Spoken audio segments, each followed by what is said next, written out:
Hello everybody, Kelly Rice here, but I write under my pen name, KM Rice, and welcome to my author vlog. Today I'm going to be answering a question from a viewer who was writing in response to me talking about writing down your ideas for your stories as soon as you can and while they're fresh. And their response was a question about doing the opposite. And this was sent in by Pharmacy Fox. And they asked, the advice about write it all out as soon as possible really resonated with me. I was actually wondering about that because you mentioned before that you had a series idea from several years ago that you hadn't worked on yet, and I'm in the same case. Do you feel that waiting before writing helps to refine the idea in your mind until you're ready to do it justice? Or are the mutations that can happen in that time a real risk? How do you avoid that, and/or how do you handle that risk when you're sitting down to write a story that waited for a while? This one made me think, as the best questions do, because that has been true of several of my projects. So to give you a little bit of background, Ophelia, my new release that came out in May, is the book one of 4. And I haven't really shared this too much yet, but Ophelia was actually inspired by a fan fiction that I wrote. Not the book itself, but this is where it gets tricky. Okay, the only way I can really say that it was inspired by it would be that some of the historical influences in the original inception of a story of this nature was from a fan fiction that I wrote. Other than that, okay, this is actually perfectly answering your question. Other than that, it took on a life of its own and is basically unrecognizable to that fan fiction that I wrote. And that would be because I waited a while. And because in that process, it mutated, as you said, and it matured, and it took on a life of its own. So if you have an idea for a story and you're ready to go, by all means, write it out. Start working on it if you have the means to do that.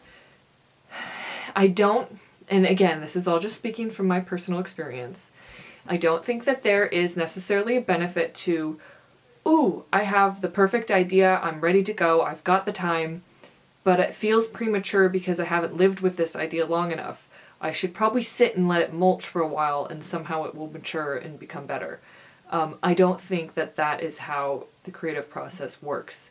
I think that the creative process actually works in a variety of ways, but just because one way works doesn't mean that another way doesn't work. Just because it may sometimes benefit you based on circumstance or based on method to wait until an idea gets a little bit more developed before you write it, it doesn't mean that when you have that spark and when you have that impulse that you should then twiddle your thumbs and force yourself to stop.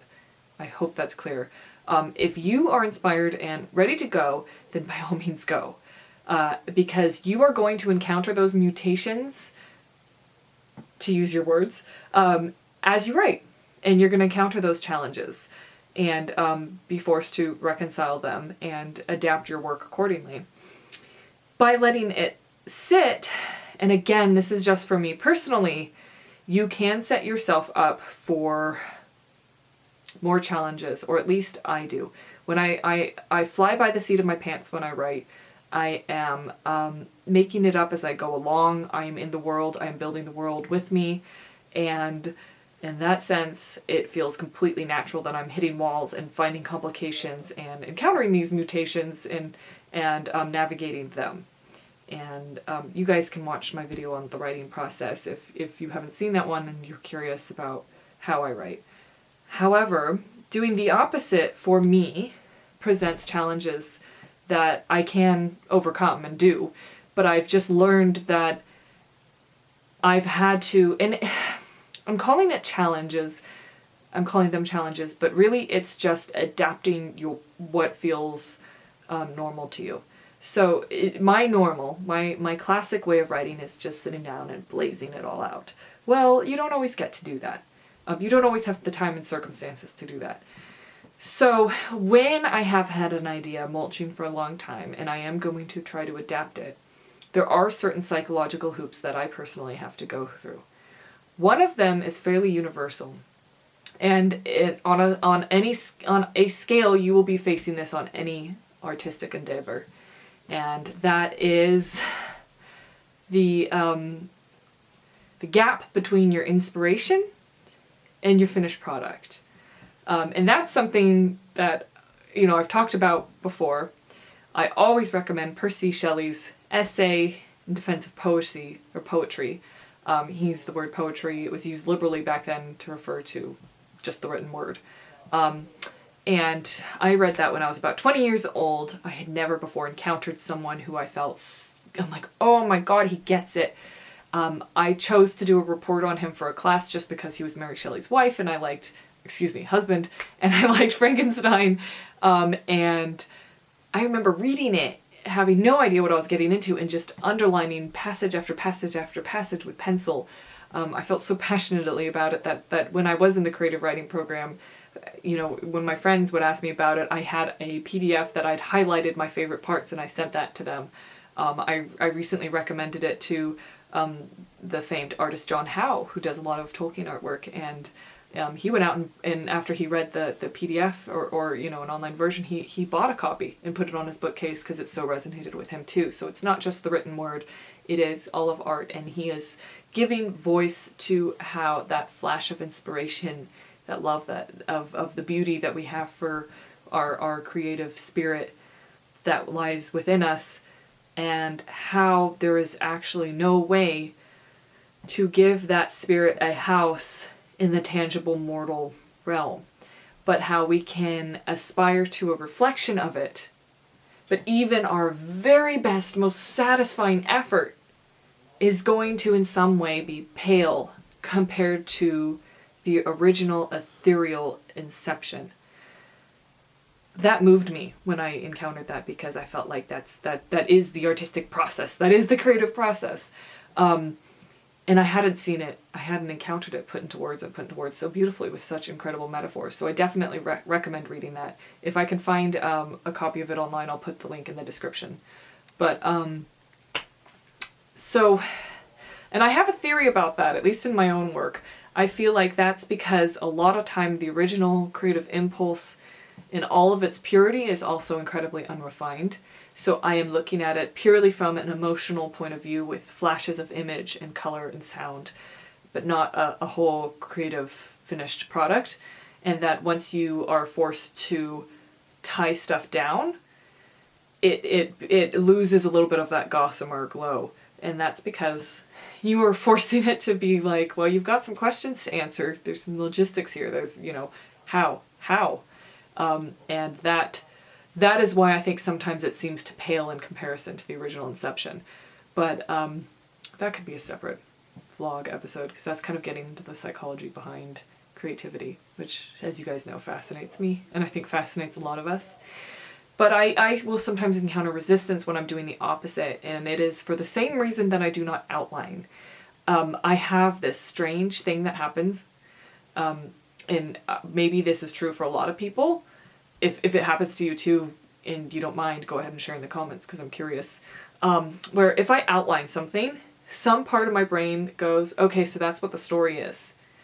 And no matter what, and I mostly encounter this in screenwriting because that's the only time I've been required to outline before I write, no matter how much of my imagination and my creativity is saying, that's wrong, the story's going to go a different direction, some part of me, maybe it's the Virgo part of me, goes, no, you can't though, that's not what it says here, you can't. This is real, whatever you're trying to do is fake. Like, that's false, you can't go in that direction.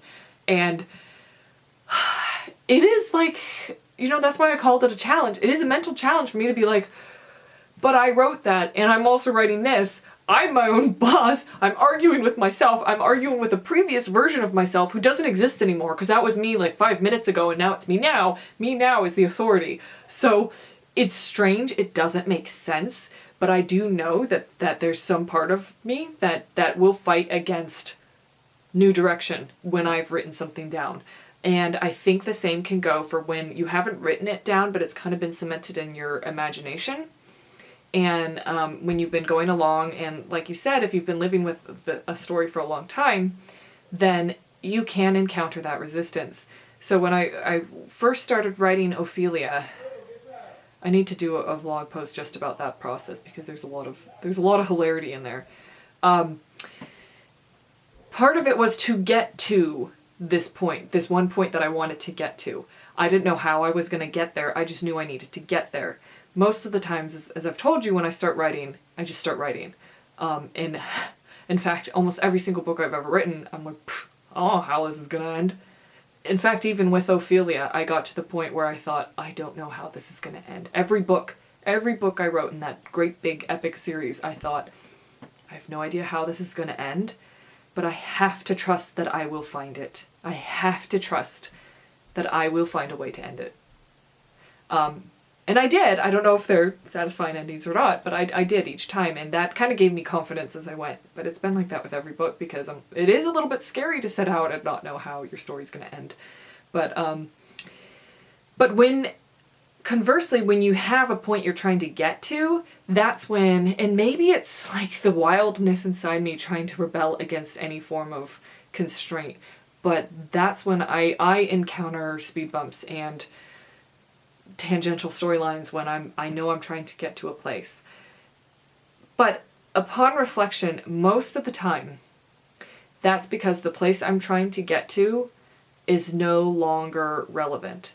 And that's where it's so weird that we, or at least I, can get these mental blocks of my storytelling instinct, my muse is saying, we don't have to do that, okay? That was just one idea you had before you even knew what you were doing, because you hadn't even started work on the story yet. Why are you being married to this idea or this scene or this concept? Sometimes I think you probably just have to write it out to get it out of your system and then be like, whoosh, okay, I did it. I listened to you. I'm done. Now I'm going to do it, from a fresh perspective. But I think it's because, as you've said, the idea mutates and it changes, and it is no longer appropriate to go in that direction or to do that specific thing.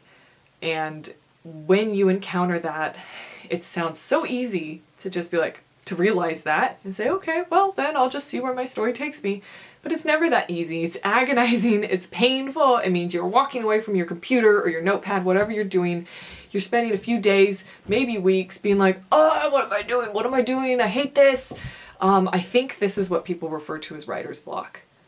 And if you've listened to me talk about writer's block before, you know that I don't think that there is no actual ailment that happens to people. It is when your story has been derailed, and what you need to do is go back, maybe just a few paragraphs, maybe a few pages, maybe a few chapters, and see, where did I take a wrong turn? Because I took a wrong turn. Because if you're encountering that resistance in your own head, that is because so much of our storytelling is actually done subconsciously. And that is the benefit to letting stuff mulch. Your subconscious will be coming up with stuff that you aren't even aware of. That's why it's your subconscious, until you start writing, and then all of a sudden you might be in a zone and like it's just flowing. Like that first book I wrote in like 2.5 weeks, and it was 90,000 words, and I built an entire world. How did I do that? I had a dream that really inspired me. I waited about 3 days, and then I started writing. And I think, though, that even just in that short span, or maybe throughout my life, my imagination and my subconscious had been pulling little parts from here and there and waiting for an outlet for them, and they just kind of started surging to the surface as I started writing. That part can be really magical. So when you let stuff mulch, sometimes that will happen, but more often than not, for me, I feel like that's a better tactic for writing essays. Just put the topic in your head, let your subconscious go to work, and then when you finally force yourself tooth and nail to start writing, then the ideas will start coming. And I think it's because some part of your mind's actually been thinking about it. But when it comes to, like I said, if there's already something that even remotely feels set in stone, I'm resistant to it. And it doesn't come as natural to me. It doesn't come easy. Sometimes I feel like I'm hammering the story out with a hammer on metal. I don't know, maybe my work suffers for it, I don't know. The ending of Ophelia was painful. And I don't mean that from like, I've gotten that, no spoilers, but like people have been like, dude, what? But I'm not saying that in terms of story. I'm saying that from the storyteller's point of view, is that it was so complicated and there were characters who were misbehaving, and I had to take a step back and think, are they misbehaving, or am I trying to force something on this that doesn't belong there? And I can't get into specifics because, again, I don't want to spoil things. And I think a lot of you haven't had a chance to read that book yet. But I realized that what it was me trying to make a character, or several characters, behave in a way that was sort of a preconceived idea of how it should go, versus what felt, and I always use this word, but what felt authentic to them, into the world, into the story. And it was just a matter of literally having physical headaches over it, taking a break, going for runs, for walks, letting myself just calm the hell down, and then letting their voices surface. And that's a skill set that you will learn the more you write and the more you encounter these challenges. So if you're writing something and you're like, God, I feel like I'm not meant to be a writer because this is hard. Well, no. Do not let that reflect on whether you're meant to be a writer or not. It is hard. But trust yourself and trust that the more you do it, the more you will, it will become easier. I'm actually running out of battery. I'm going to have to cut this a little bit short. But I know I didn't tell you if one way's right or one way's wrong. All I'm doing is sharing my personal experience and what my thoughts are, and hopefully you can build on that and draw your own conclusions.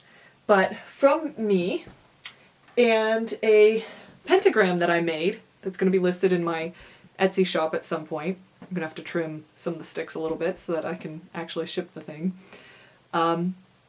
I hope this has helped, and please keep the questions coming. Remember to subscribe because I upload irregularly, and then you'll be notified. And yeah, please join the community. Follow me on Facebook, social media, and let's have some fun. All right, guys. Take care. Thank you for joining me, and I hope you have a wonderful day. Happy writing, wildlings, and never stop daydreaming and letting these stories live with you side by side, whether you ever write them or not. All right, take care, everyone.